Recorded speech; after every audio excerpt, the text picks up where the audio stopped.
Well, new at 11, today's warmer weather sure felt nice, but it made for dangerous conditions in some neighborhoods. All day long, we've been hearing firefighters dispatched to brush fires, fueled by lots of leaves still on the ground and spread by some stiff breezes. WSBT's Ted Land takes us to a part of St. Joseph County where a fire caused a lot of damage. And Ted, that was one of several calls today. Rick, one after the other, firefighters bounced from brush fire to brush fire. They say that even with the recent snow melt, dead vegetation is extremely dry and can burn very quickly.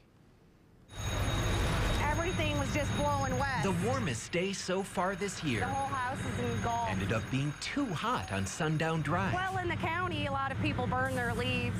These are left over from last year, so people are trying to clean up their yards with springtime coming.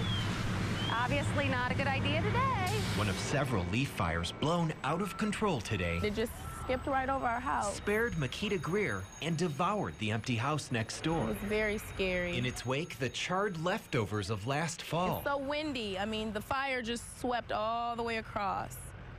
And there were little bundles of leaves that I had to get out myself with a rake. When I walked back here, I noticed our lawn chairs were crisped.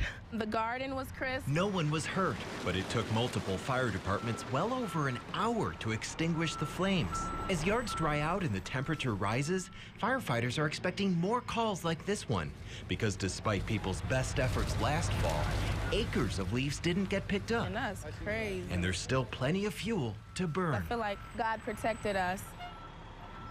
Often people will think they've extinguished their leaf burning piles, but there are still some embers in there, and when the wind picks up, it can really get those flames going again. Also, a reminder to anyone within South Bend city limits, leaf burning is not allowed at all, even in these conditions.